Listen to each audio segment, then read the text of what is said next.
മാറി മാറി വന്ന കേന്ദ്ര സർക്കാരുകൾ ആശമാരെ പരിഗണിച്ചില്ല എന്ന് ആശാ ഫെഡറേഷൻ അഖിലേന്ത്യാ president T P. Prema. ASHA worker AGSV office march ഉദ്ഘാടനം ചെയ്ത് സംസാരിക്കുകയായിരുന്നു ടി.പി. പ്രേമ. ആശമാരുടെ പ്രവർത്തനം ആരംഭിക്കുമ്പോൾ കോൺഗ്രസ് ആണ് കേന്ദ്രത്തിൽ അധികാരത്തിൽ ഉണ്ടായിരുന്നത്. അവർ ഞങ്ങളെ പരിഗണിച്ചിട്ടില്ല. സംസ്ഥാനത്ത് ഞങ്ങൾ സമരം ചെയ്തു. സെക്രട്ടേറിയറ്റിന് മുന്നിൽ ഞങ്ങൾ അനിശ്ചിതകാല സമരം ആരംഭിച്ചു. സംസ്ഥാന സർക്കാർ കുടിശ്ശിക ഉണ്ടായിരുന്ന 2 മാസത്തെ ഓണറേറ്റിയം അനുവദിച്ചു. തുടർന്ന് ഞങ്ങൾ സമരം പിൻവലിച്ചു. പക്ഷേ കേന്ദ്രത്തിന്റെ അവഗണന തുടരുകയാണ് എന്ന് ടി.പി. പ്രേമ പറയുകയാണ്. ഇൻസെന്റീവ് വർദ്ധിപ്പിച്ചിട്ട് വർഷങ്ങൾ പിന്നിടുകയാണ്. ഇൻസെന്റീവ് കുടിശ്ശികയും കേന്ദ്രം നൽകുന്നില്ല. വേതന ഘടന നിശ്ചയിക്കാൻ കേന്ദ്രം തയ്യാറാകണം. ആശമാർക്ക് PF-ഉം ESI-യും അനുവദിക്കുന്നില്ല എന്നും ടി.പി. പ്രേമ പറയുകയാണ്.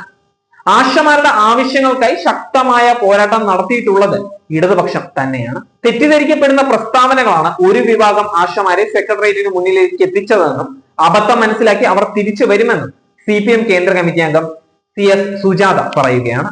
2 ദിവസം മുന്നേയും പ്രേമ ഇതിനെതിരെ പ്രതികരിച്ചിട്ടുണ്ടായിരുന്നു. സെക്രട്ടേറിയറ്റിന് മുന്നിലെ ആശാ വർക്കർമാരുടെ സമരത്തിനെതിരെ CITU ASHA workers federation general secretary PP Prema തന്നെ രംഗത്ത് വരികയായിരുന്നു. ആശാ വർക്കർമാരുടെ സമരം അനാവശ്യമാണ് എന്നും നിലവിലെ സമരം നയിക്കുന്നത് തൊഴിലാളികളല്ല എന്നും PP പ്രേമ ആരോപിച്ചിരിക്കുകയാണ്. ആശാ വർക്കർ സമരത്തെ തള്ളി കഴിഞ്ഞ ദിവസം എളമര കരിയും രംഗത്ത് വന്നിരുന്നു.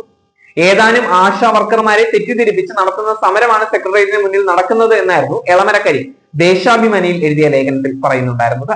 സംസ്ഥാന സർക്കാരിനെയും ആരോഗ്യമന്ത്രി വീണ ജോർജിനെയും CITU-വിനെയും അധിക്ഷേപിക്കുന്നവരുടെ ലക്ഷ്യം ആശാ വർക്കർമാരുടെ താല്പര്യങ്ങൾ സംരക്ഷിക്കലല്ല. കേരളത്തിലെ മഹാഭൂരിപക്ഷം ആശാ വർക്കർമാരും ഇപ്പോൾ നടക്കുന്ന സമരത്തിന്റെ ഭാഗമല്ല എന്ന് എളമര കരി പറയുന്നുണ്ട്. സമരം നടത്തേണ്ടത് കേന്ദ്ര സർക്കാർ ഓഫീസിന് മുന്നിലാണ്. കേന്ദ്ര വീതം സംസ്ഥാനത്തിന് കിട്ടിയിട്ടില്ല. സമരം ചെയ്യേണ്ട സ്ഥലം മാറിപ്പോയി. കേന്ദ്രത്തിനെതിരെ യോജിച്ച സമരത്തിന് CPIC തയ്യാറാണ് എന്ന് PP പ്രേമ പ്രതികരിക്കുന്നുണ്ടായിരുന്നു.